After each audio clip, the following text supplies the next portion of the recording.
Oh, Nate, we did another Eromanga sensei. We watched it again. We did. You said anybody who watches this show is a bad person, so we are confirmed at this point. Yeah, you're right. I like to justify it to myself as thinking that this is, like I was saying before, we're the watchdogs. We're the watchers on the wall, keeping the evil at bay. And hopefully we're continuing to do that this episode. What did you think of this episode, Nate? Because this one's pretty clearly quite different. There's been people saying that they think this could be the best episode of the show. I don't. This is definitely one of the least bad episodes of the show. I don't know if it's as good as episode 8 was, where it really felt like a whole other show. Well, this one, yeah. Okay, no, finish your point. This one felt like another show, but in a different way. This one felt like another show in that it changed so much about the story that now it doesn't feel like the same fucking story anymore. Well, like the difference is, and I knew they were gonna do this because they always fucking do this in these shows. Like this is like all their like prepared material for like the main story. Like they're now delivering it. So like we're getting everything that like because we're on the second to last episode. So exactly. It so had to happen. It's make or break time. It's time to lay it on the fucking line. So like everything I predicted is coming true exactly as I expected it to. You called it 100%. 100%. Like the first couple of scenes, I knew exactly where this is going, and so it has gone. And so like like I'm bored by that, but at the same time, like there's decent enough execution of how it's done where I'm like, oh, okay, you didn't fucking fumble the ball at the end zone. You managed to lock in those points. So, I'll give it credit for that. But I would be stretching it to say that I enjoyed this episode. And, I mean, we'll get to it. But, I mean, it's kind of hard for me to remember much of what happened this episode because, towards the end of the episode, there's a moment where, my fucking psyche shattered into 1,000 billion pieces and will never recover. But we'll get to that. We'll get to that when we get there. I suspect I know what it is going by no, dude, the fact that it's you. I might surprise you. We'll see. I don't know. All right. So, since we've assured everyone that they shouldn't watch this show ever, we're going to have to go through and actually describe the episodes so people know what we're talking about. Okay. This one's primarily a backstory episode. Yeah. The main the present day story is simply their book's getting published, the one that the two of them worked on together, and they're going to go to a publishing event for it, and, he's going and taking her on a fucking tablet or whatever via Skype. So that's the main thing, and then they're kind of reminiscing, and it's giving us the backstory of, like, when they were kids, and how each of them learned to write/draw, respectively. And, of course, as you predicted, big surprise. It turns out that way back when they were kids, our main character guy was writing web novels online, and it just so happened his only reader was what's her fucking name? Sagiri. His very first comment ever on any of his books was Sagiri. What? And I mean, I'm going to come back to this, but like, wow, what a fucking coincidence that their parents happen to fucking get married. Like, how I was really hoping they'd like explain that. But I mean, frankly, I was thinking like maybe it's gonna be some like weird like Death Note shit where like Sagiri like engineered their parents getting together and some that would have been fucking. I know. Epic. I was hoping for that. I was hoping against hope, but that would have been fucking sick. But did not happen tragically. I didn't even think about that. That would have been a great idea. Yeah, but because the alternative is like a ridiculous coincidence that makes no sense. Yeah, and that's the thing about this episode. What's weird about it is that there's stuff that works narratively and like for the characters, but there's also stuff that just turns the screws on the coincidence so fucking like hard that it just so she was literally the only commenter on his stories for like a long time, and she's of course the one who drew the first fan art that he mentioned that inspired him back in episode 1, which you had called. But there's a lot more to their relationship than was ever hinted at. Because it's not just that she, like, left comments and, like, sent him a fan art one time. They were, like, friends. Yeah, they were buddies. They were fucking buddies. They actively chatted in, like, chat stuff for, like, months on end. They talked about, how inspired they were by each other. And, like, they had a fucking, like, spiritual bond going on between the two. And then, like, at the end, they just fucking sever it. I mean, it's weird, but we'll get to it.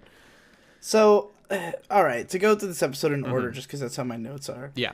First of all, very beginning of the episode, Sagiri's waiting for her brother to come home. Hang on, dude. Hang on. You're skipping a crucial moment. The very first thing that happens, like the first fucking thing, is we're getting like this emotional scene where Sagiri is, like you're saying, like she's standing there practicing, like saying, was it Okaide Nasai, like welcome home, big brother, whatever. And like the first thing we see is a fucking upskirt panty shot, like during this romantic scene. It's like, what? Yeah.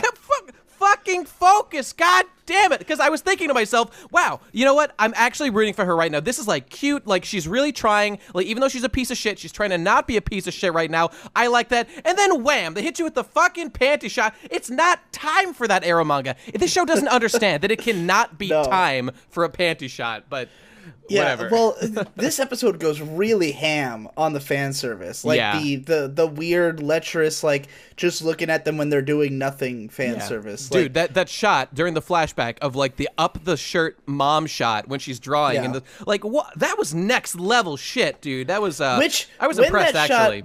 When that shot happens, they have not yet established that the mom is in the room. Yeah. So for a second, I'm thinking that we're getting this like really detailed upskirt shot of 7-year-old Sagiri, and I was like, whoa!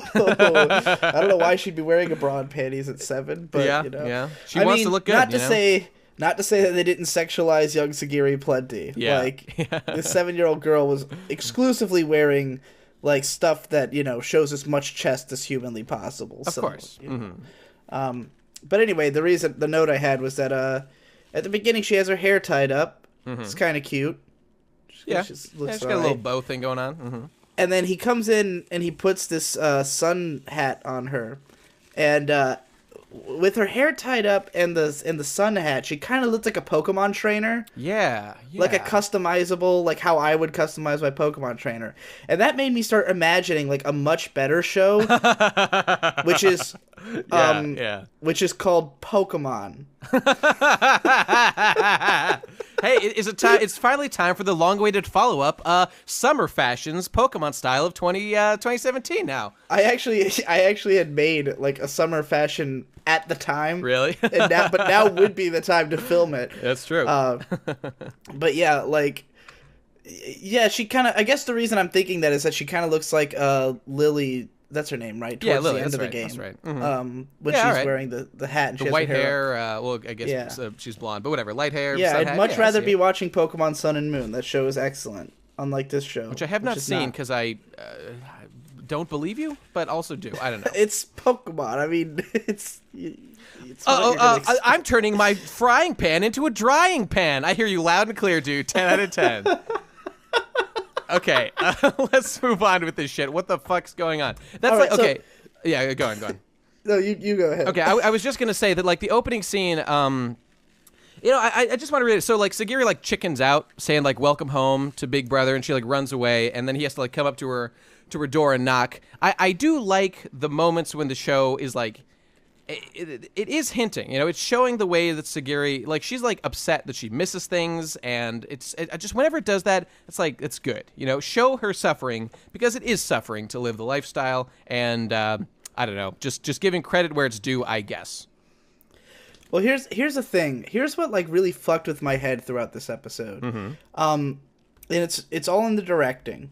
Which, I mean, if there's one thing that we could say about this show, it's that they go out of their way to make Sagiri look sexy as much as they possibly can. No doubt. That's always been a thing throughout the show. You know, that Canepa video had explained that, like, the director, that was, like, his main goal was to make Sagiri as cute as possible, and he even had a Sagiri animator. And this episode, what was weird about it is that they did an amazing job of animating Sagiri as though she was actually his girlfriend. And what I mean by this is that she's constantly striking these little flirtatious poses. Oh, yeah, she's I know constantly, what you mean. like, she's always just, like, saying things or doing things that a girl who's in love with someone would do, but, like, not one who's trying to hide it. You know, which I don't mean she's not trying to hide it, technically, I guess. But, like, when she's alone, I guess she can let those things out, you know?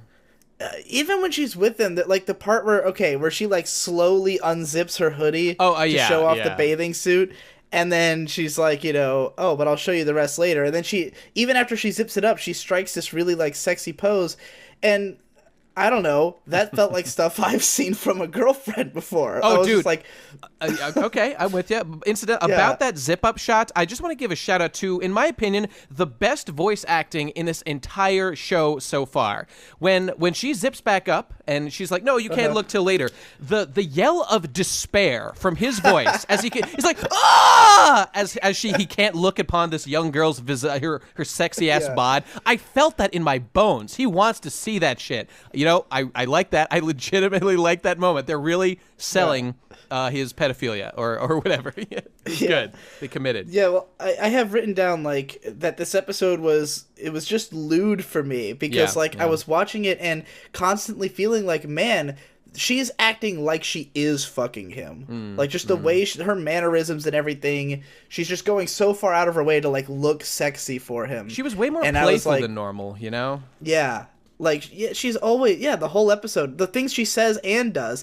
And then the weird part is that when we're reflecting on her as a kid, she was acting that way too. Yeah. She was playful and kind of like a teasing with him even when they were younger. She was 7 at the time. 7. Yeah. All right, buddy. All right. Let's all settle down, Eromanga. Settle down. So, yeah, it was odd just because that level of animating like a girl trying to look cute is kind of rare. Like, I don't see a lot of this. Like, imagine if these two were a couple. Then, like, them putting that much into it, I would have been, like, way into that. Like, oh, man, this is a really cute way to show, like, a girl who's, like, trying to be cute for her guy, Sure. Hey, that's nice. But in this show, it's weird because they're not together, and I'm not sure how I'm supposed to feel about it. Or, like, why has he not caught on when she's acting this way? Yeah, I mean, that's does she realize she's acting this way? I'm not even sure, I think she does for the most part. The bathing suit thing felt like that's her response, right? So he was just away on this like vacation to do whatever, and she's done stuff like this before. Where like when he gets back, she's showing like, hey, you got the goods right here too, buddy. You don't have to go run around with those sluts on the beach. I got everything you need right here. And I mean, even if that was subconscious, she's obviously reacting to like the fact that he just came back from like an island and shit, hanging with some slutty ass broads, and yeah, that's her trying to entice, and him just, of course, again, failing to get anything out of it or understand her intention in the slightest. Oh, you know what I did like though? I'm sorry, I meant to mention this before. When the moment at the beginning when she is going to say like welcome home, chicken's out. When he gets up to the top of the stairs and he knocks and they have their little exchange, and she, like the first thing she does is apologize. I legitimately thought that was interesting framing because like. It's so often you'll see an anime character apologize for no reason. Or, like, people do it in life all the time, and you don't know what the fuck's going on. But, like, they showed that, like, we understand that what Sagiri had done was, like, she was going to, have this big welcome home thing, and then when he actually gets up and, when she chickens out, she totally fails to do it. And then when she gets to the door and he knocks, they have their little exchange, like, she apologizes to, like, express that, like, oh, I failed at this thing that you don't know about, but that I know about, that I was going to do. I just thought that was cool, I don't know. I'm spending too much time on it for what it was, but I legitimately thought that was interesting. It was interesting to show that kind of thought process going on in a character's head behind the scenes. Yeah. So jumping into the whole backstory shit, suddenly the main character, his writing speed is suddenly canonized as insanely fast. Insane. Which has never been the case up till now, because everyone has been able to write this fast. Everyone in the show has been able to pump out light novels in a single night. Yep. They've all been these like crazy machines of light novels. So it's always implied that that's just normal. That's just how you write a light novel here. But in this episode, Sagiri's reading his web novel, and she's she's asking him, like, did you stockpile these, or like because they all came out like at once? And he says, no, I just published them as soon as I'm done writing them. And she's like, holy shit, how is that? How can he possibly write this fast? There's one scene where he publishes like 6 chapters while she's taking a shower. like just in the span of one shower. Dude, I want to sell that. That was my favorite moment in the episode, and it was legitimately hilarious. As she steps into the shower, 3 new chapters are published. As she then it cuts to her stepping out of the shower with 3 more chapters being published. That is fucking hilarious. Though again, like, it does reinforce, like, yes, this man actually writes like 1,000 words per minute. It's but it was for knowing that that's the case, fucking hilarious. I legitimately loved that cut. That was really funny. I mean, I just think it's so weird that we've switched gears now that, like, yes, he is insanely prolific in universe. Like, that's not just something that light novel authors do. You know, I might not have felt so inspired to challenge, you know, like to try to write a light novel in a day had I known that the character is supposed to be an insane beast. You got cucked into writing a light novel, dude. Well, that's the thing. And that's what I want to, like, the main thing about this episode is that it changes a lot. Yeah. Like, a lot of stuff that we've kind of taken for granted, this episode makes you question it, and, like, it gives more fucking depth to the characters than they've ever had in the whole show. Yeah. But in the process of doing so, it also just fundamentally alters your understanding of the characters and their relationship. How so, and then How so? Well, all right. I'll have to skip ahead to get to a really specific one. Let me erase my speed writing thing. Okay. Where's my fucking note? I mean, I'm just looking in my notes as well, and oh boy. Okay, go ahead. Here's so something I actually really like about the kid version of Masamune is that he thinks he's a genius. Right, I like that. This is why he's writing, like why he decides to become a writer, why he writes so fast, is that he's, like, convinced that he's some kind of genius. And as soon as he gets a little bit of approval, he's like, oh, I'm a fucking god. I'm such an amazing writer, you know? And, like, he runs to his dad and is like, I'm a fucking genius. And I was like, where did this go? Like, we've never had any hint that he was ever like this. At the end of the episode, I feel like they might address this in the next episode, but even Sagiri says, like, man, what the fuck happened to that confidence when you were a kid, dude? Like, that was great. Yeah. What the fuck? That's what I'm wondering. And she says that, and it kind of comes off as it's a gag, you know, like, yeah, because this whole show he's always been pretty I mean, he's made it clear that he enjoys his own writing, but he's been fairly self-deprecating. I mean, maybe he just got broken by commenters over the years or by his book not selling that well. Who knows? But, like, we don't know why. And he certainly wasn't like that as a kid. He really thought he was hot shit. Are they just painting, like, the folly of youth or, like, the exuberance of youth? Is that what they're going for with that? Because it really felt like something more, like a real personality change happened at some point, and I want to know the fucking axis upon which it changed. What happened to this dude? Because that could be an interesting character. Exactly. Like, yeah, exactly. I mean, I feel like they're just gonna play it off because in this episode, Sagiri, like, reminds him a bunch of stuff about his old book, and he's, like, all embarrassed about it, like, oh, I was such an edgelord, and, like, maybe that's why, like, maybe he just grew up and rejects the idea, like, that he had as a kid that he was a genius. Yep. Which would be a lame way to do it, but at least it would be something, but we get no explanation. Yeah. We just know that as a kid, he had a very different level of confidence from what he does now. Sure did. And then we get into the whole fact that they were talking the whole time thing. Yeah. Yeah. So, let's not even skip ahead to that. I gotta get through this other stuff. Okay. Kid Sagiri has short hair. That's kind of cute. She was cute. Yeah, she was adorable. She's an all right. By the way, I thought Sagiri mom was I don't know. Like, I saw it and I was like, oh, it's Sagiri. Oh no, it's her mom. Yeah. Okay, she's the same person. Just like Izumi's dad. Is that his name? Yeah, Izumi. Just him. Only he had a little stubble, so I could tell them apart. Whatever. Fuck. Who gives a fuck? I like that his cringeworthy early novels are directly inspired by Sword Art Online. Oh, I did not catch that. Because he has 2 volumes. He's got 2 volumes of it on his desk at the start, and I was like, that's cool. Like any great writer, you know, he had a brilliant start. He had a brilliant motivation. Yeah. I wrote down the other shoe dropped because what you assumed was correct, that she was the artist of the. Let's just focus on this for a second, guys, because this is important. All right. All the time that we spent, this is actually very important, and this is like the most important thing about this whole, I think this whole thing we'll be discussing here today. All the time you invested as a viewer, like meeting all these other characters, fucking around on that island, meeting the smallest personality man in the world, your time was stolen from you. He's like like a fucking libertarian government man. That's him. That's what he is. All your time was just stolen from you. Was wasted. All those episodes. Fuck. Remember Slut Girl with the dicks and whatnot? She doesn't matter. Totally forgot about her. She never mattered. She never mattered at all. Her whole quest to be friends with Sagiri was just an excuse to have Sagiri pull her pants down and sexually assault her in one episode. That was the point of that character. Your time has been fucking wasted, everyone, if you watch this show. So hopefully you just watch this podcast. Because there was never how many times have I said there was never a question in my mind. Sagiri is the fucking name of the series. It's Eromanga Sensei. It's about her. She's ended up with this fucking bitch. None of that other shit mattered. Only this mattered. Everything else was a fucking waste of time. All those other girls, terrible. Go away. Don't come back. So here was the other massively game-changing character element. Like with the guy, we have the ego thing, but that doesn't really matter in the present. This does matter in the present.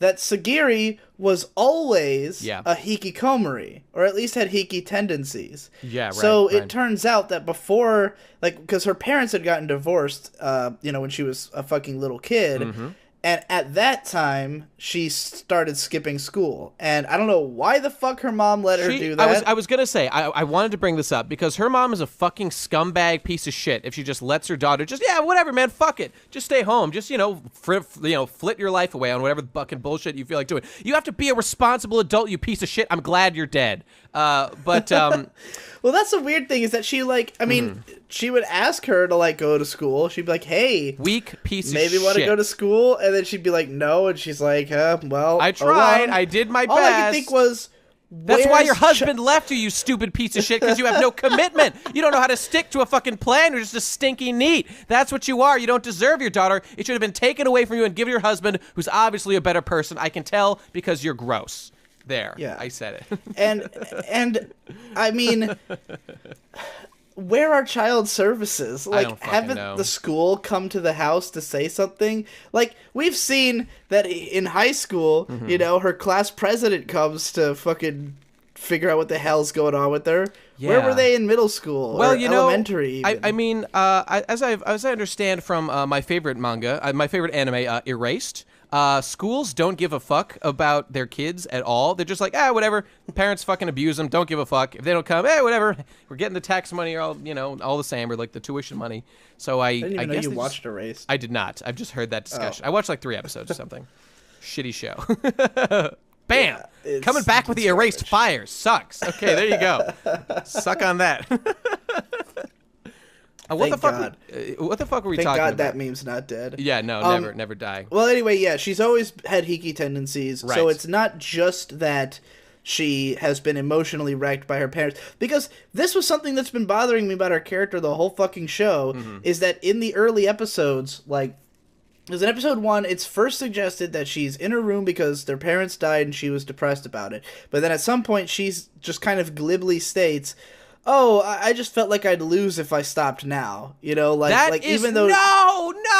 the worst thing you could ever do. Right. Fucking dumbass. And so through the whole show, there's been this weird confusion over the fact that, she simultaneously does seem to have an emotional problem where she can't leave her room or talk to other people, but also doesn't because she acts completely differently, on Skype and stuff. Right. So at least this episode gives us, an idea that maybe there's more to it than just that her parents died and she got emotional. She's always had these hiki tendencies. She's always been someone who will ditch school and stuff. So it just makes way more sense. It still doesn't really make sense, but it makes a lot more sense. I did want to ask though. I was just unclear on one little fact. You're right about that assessment, but was I wrong that I think when they were talking in this episode, in the present, because this episode takes place in the past, a lot of conversations. But was I wrong that Sagiri told Masamune that there was some event that was specifically unspecified? She said I'm not going to tell you what my original trigger was that made me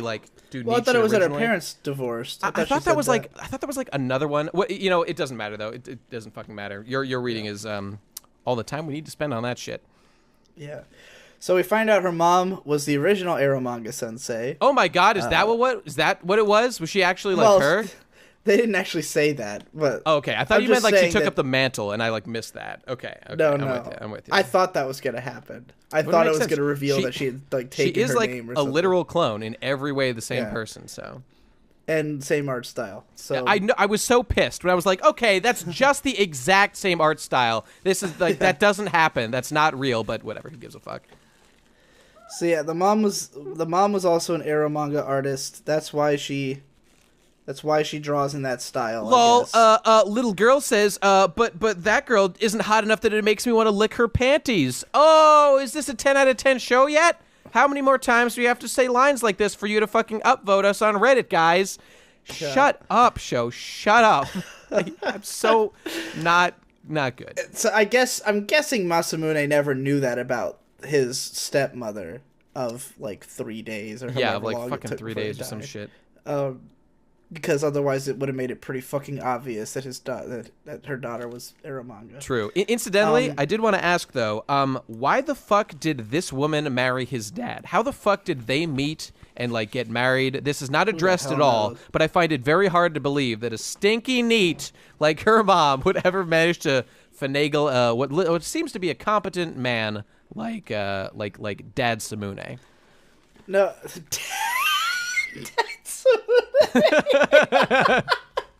Yes, that is him. Oh god. Whatever, it doesn't matter. Jesus. They met somehow. Nate. They fell in love. What? You probably use printers a lot more than I do. So tell me, Yeah. have you ever seen the specific printer error they get when he's trying to print out all of? Oh like, yeah. It's just printing pages, and then it just like gets halfway through a page and just stops, and they're like, Okay, you know, like the I was like, what printer error is this? I like that we're really getting deep into the criticisms on this shit now. The printer error. I do have a printer that I use sometimes. And I have had, I think not this printer, but other printers like get stuck. Like it's like a paper jam, like the paper jam. Like that's the only way that a paper would ever stop like halfway through, which is pretty rare, TBH. So And I'm gonna to call have- this show out unrealistic printer errors. Bullshit. Yeah. What does this say? This contact was so much more extensive. Yeah, the contact between the two of them. Like, Oh, seriously, if we haven't emphasized this enough, they go, like... The fucking Sagiri and Masamune were talking for, like, a long time. Yeah, on months at Instant least. Messenger. Seems like months. And granted, she lied and said that she was a college student and stuff. Right. But, like, yeah, they talked for a while. And it's implied that she was the only one who was reading his story.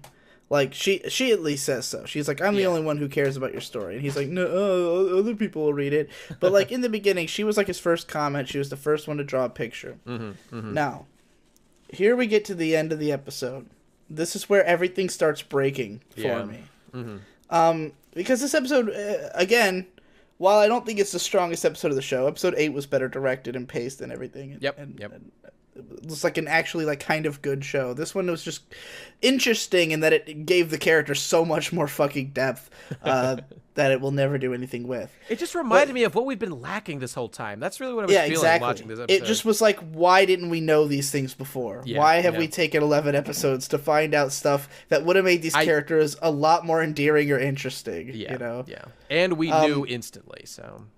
And that doesn't feel like it connects with them now. Like, it'd be different if this recontextualization made me look back at old episodes and be like, oh, I guess they're not so bad after all. But it's not really like that, because they don't feel like the same characters that they were as kids. They were just more interesting back then, you know? Or there's a more interesting story to be told in the time between then and now than the story that we're telling now, you know? Yeah. But here's where this episode dropped the ball in a big way. Okay. Which is where the two characters, as kids, they become really inspired by one another. Oh. And Masamune is like, oh, I'm going to become a professional author because you inspired me with your art. And he says, you should go pro too. And she's like, okay, I'm going to go pro. So I'm never going to contact you again. Not until both of us go pro. Listen. Nate. Yeah. Tell me exactly what is the literal only reason that this would happen, Nate? Geez, I don't know. Maybe so we could have this retarded fucking storyline that happens in this fucking show that doesn't make any sense on any level. God, what were they? Okay, like you see anime characters do this sometimes. They just act like they make up their own rules for like shit they have to do for themselves. Like the whole thing before about like when they were having that contest in like the Budokai, like, oh, if I lose, I'll never fucking write another book. Nigga, no one's forcing that shit on you. You're making that up for yourself. Why are you so fucking stupid? I mean, that part of it, like, yeah, that shit's dumb and it's annoying, but you can do that well. Bakuman did it amazingly. Main character in his...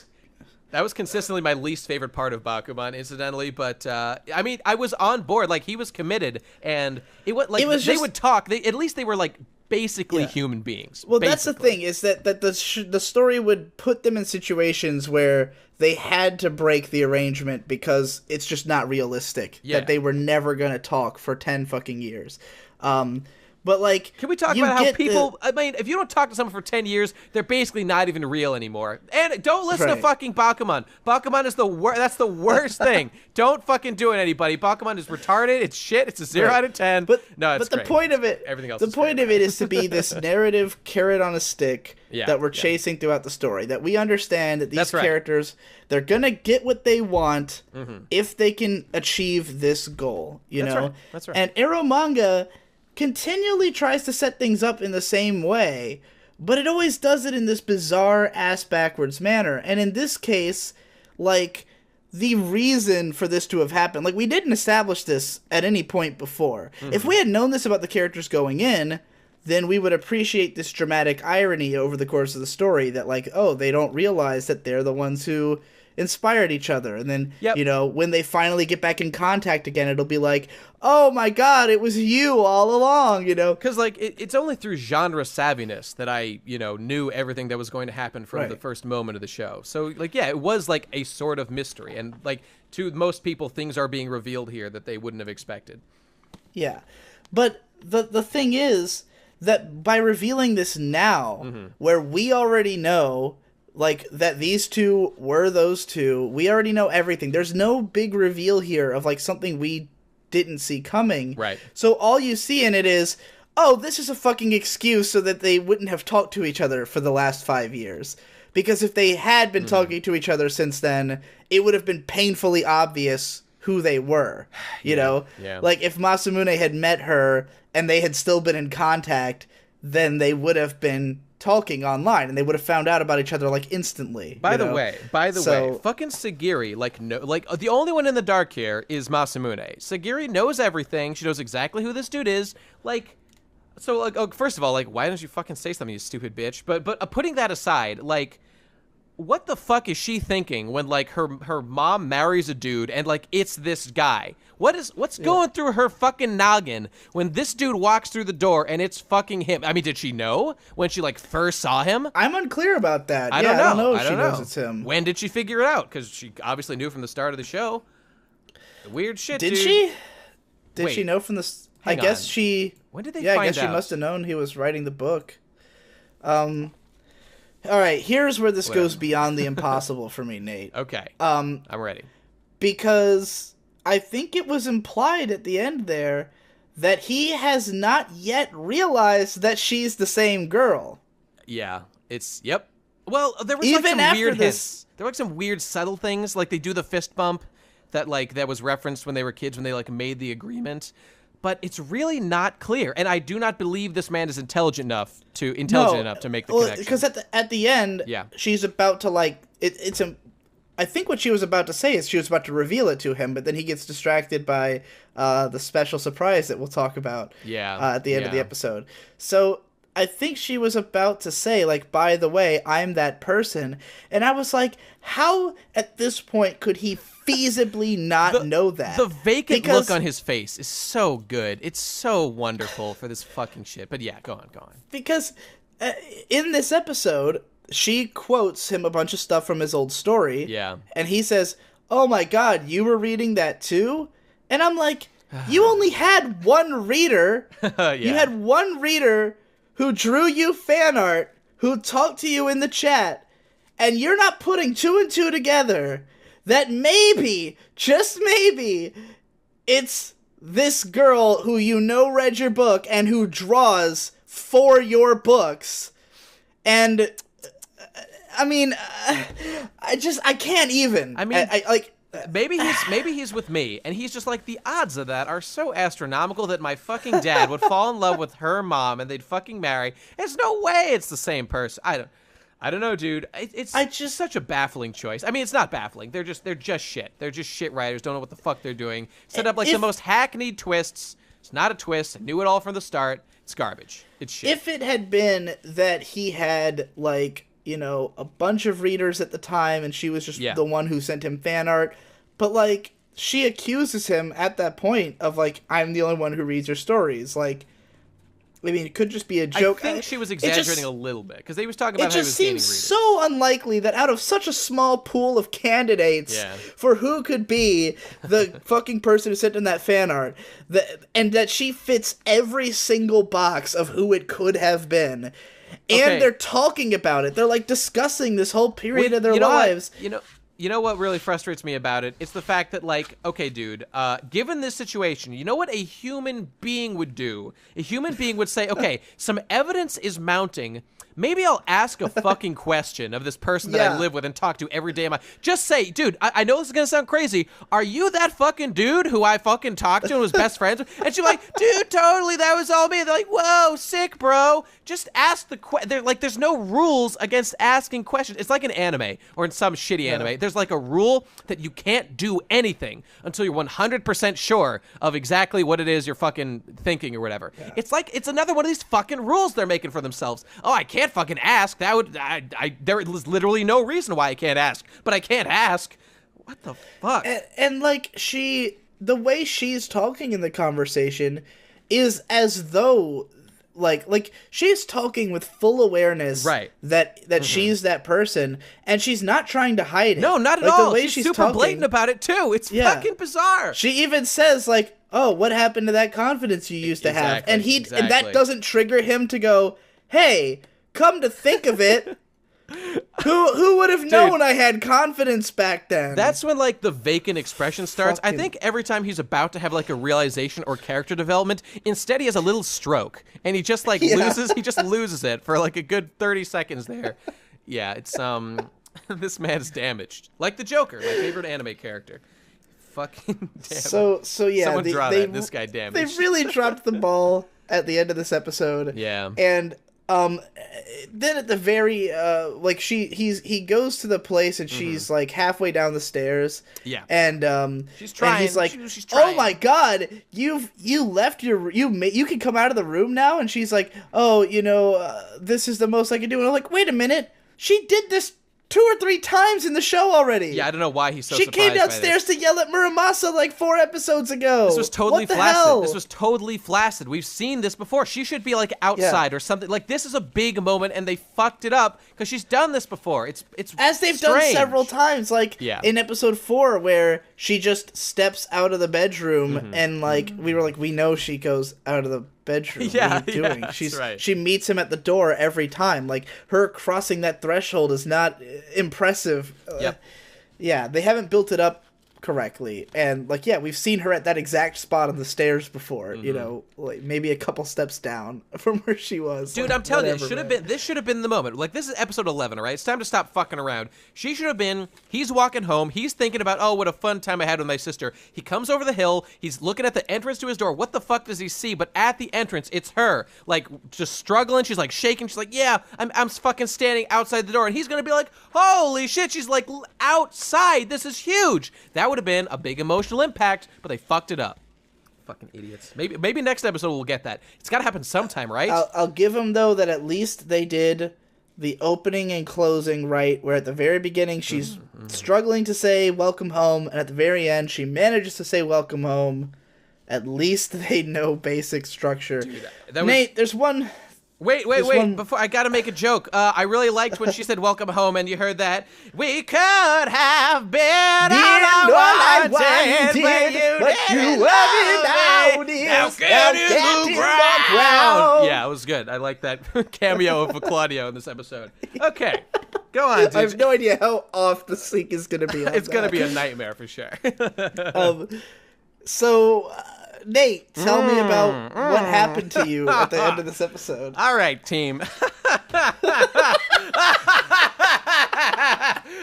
Okay. All right. So during like what is the emotional climax of this episode, where the two they're just reveling in, like, they've been to the store, they've seen their books, they're just like, yes, we're doing it, like, we're going fucking pro, we've really made it. Like, to lock that in. To lock in that feeling, we get a little scene of some fans talking about, like, just kind of speculating, like they're big fans, like, oh, hey, it's a new light novel out, like, ooh, is it going to be good? Is it going to be shit? Ooh, we've seen his last work, this is a big change, this is interesting, but, like, they're sort of basking in it as, like, yeah, we've made it, dude, we're fucking pros now, this is what it's like to be a pro. But the way in which they choose to deliver this message...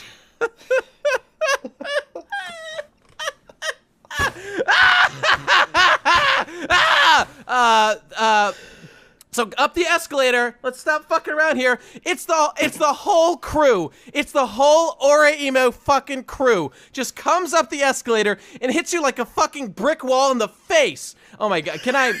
I'd like to, if I can. I was thinking about this. I'd like to recreate my exact emotional and auditory response when I saw this coming. Okay, so here we go, folks. Here we go. This is what I did.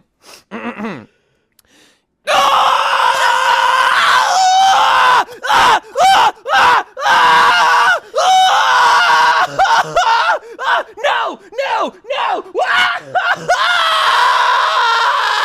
Kill me!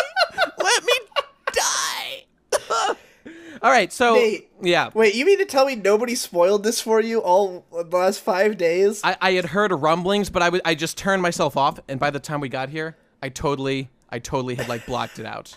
I totally blocked it out. And I had totally forgotten this was coming up, and when I saw it, oh my god, it was nuts, dude. It was nuts. I lost my shit. Oh, man. Now, just to check. Yeah. On a list of all the anime you've ever seen, where would you rank Ore no Imoto? I'm sorry, that cut out. Where would I rank what? Where would you rank Ore-imo? That's... well, I'll tell you this. It is a special tier. It's in a separate category from pretty much every other anime I've seen. So there you go. It's a unique Well, that leads me to an important question, and I think this might be the time to answer it, because even though we still have an episode left, this happened in this episode. Yeah. Is Ore-imo worse to you than Eromanga sensei? There's no doubt about it. 100%. Yes. There's no comparison. This is like baby shit by comparison to what Ore-imo is to me. And I know it's a personal thing, I'm going to get into it. Well, that's what's fascinating about it, because we've had someone made a thing on my subreddit where they were like, oh, I think it'd be really interesting if you guys did Ore no Imoto or something, like, just to compare it against Eromanga sensei and show how much better it is. And I responded like, you realize that Nate hates Ore-imo more than anything else in the world, right? This guy gets me. This guy knows what's up. Yeah, man. Now, this is lighting a fire under my ass. There will be some thoughts coming about Ore-imo in a detailed way pretty soon. Yeah. Oh, it's going to come soon, huh? Well, okay, you know what? I can't promise that, because I have some plans. But you will see. If you're patient people, go seriously, subscribe to Best Guy Ever if you want the follow-up to the end of this story here. It will be there one day. Good to know. Yep, no doubt.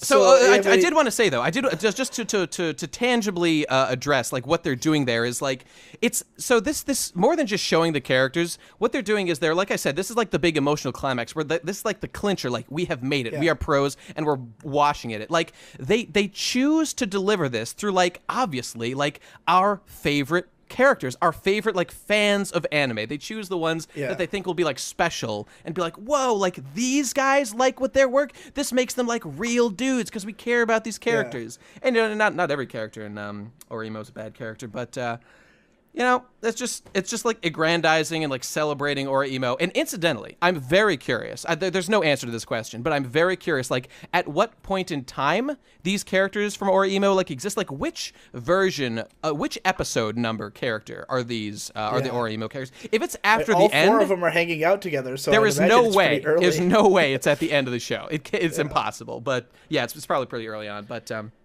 if the writer could tell me, I'd really like that. I'd really like to know. I mean, this was in place of a credit sequence in this episode. Yeah. Like, this was a like no ending theme, credits over the ending of the episode, and like epic music, dramatic reveal of the cast of Orihime. Yeah, which really puts the cast of Orihime on a fucking pedestal. Of course. Like, of course. Like, I mean, it's one thing to have these characters in the background and showing up and everything, but this scene makes it out like, yeah, that's right, the motherfucking or it's like if Kamina had showed up in Kill La Kill. Like, it's like, exactly like that. I mean, that could never compete to like a reveal like this. Let's be honest. But you know, it'd be pretty good. It'd be pretty good. Yeah, but, man, it's fucking crazy. They're really saying like it's like from on high. They like ascend, like Kirino literally floats onto screen like a fucking angel, just like gracing us with her divine presence. It's nuts, man. By the way, I had been laughing about how they had hired Kana Hanazawa to say like one line in an episode before. Oh, she had some lines. Yeah. Yeah, she has a few. But the main guy from Orihime, literally just grunts. He just goes like, huh? And I'm like, did they did they really hire his voice actor to come in and grunt once for this show? You know, dude, that moment was magical. Because you know what that was? He looks back, you know, we're looking from the perspective of our main character here. There's an eye contact there. What we're seeing a passing of the torch, you know? We're seeing a man taking up the mantle. The light novel mantle and carrying it on into a glorious future. And I'm just happy to be part of the ride. You know, I'm happy to be or bear witness to this fucking magical moment. Loved it. 10 out of 10. I want to die. Jesus Christ. I want to carrying die. the Olympic torch of light novels. That's All right, right. everybody. Right. There's only one episode left, so there's only one more week of Eromanga Sensei every week. But Nate and I have. We already have another show like this on the Procrastinators channel about Rick and Morty, where we're going to do every episode of season 3 of Rick and Morty, called Ricksty Minutes. Incidentally, everyone's been giving us shit for that was actually an episode title, but fuck it. It's well, I knew that's the idea. Oh, you did? See, I had no idea. Yeah, that's the episode where they watch TV all episode. Good episode. It was, yeah. So that's why Jesse came up with it, I assume. But I understand why it's confusing for them, because the way the title's laid out, it looks like just 2 episode titles. Yeah, okay. Yeah, man. So we might have to fix that. But anyways, yeah, that's out. So go listen to we talked about the first episode of season 3. That'll continue whenever season 3 actually starts, which we have no idea when that'll be. And we'll talk about whether or not we do another one on anime at the end of the next episode. But yeah, that's out. So go look at that. And also all the shit that we filmed at your fucking house, man. Yeah, everybody. The Bestie Boy channel has like 8-9 Let's Plays that we recorded. So go watch those too. I think the very last one is coming out tomorrow, as a matter of fact. Yep. And that's it. See you later. Bye. Bye.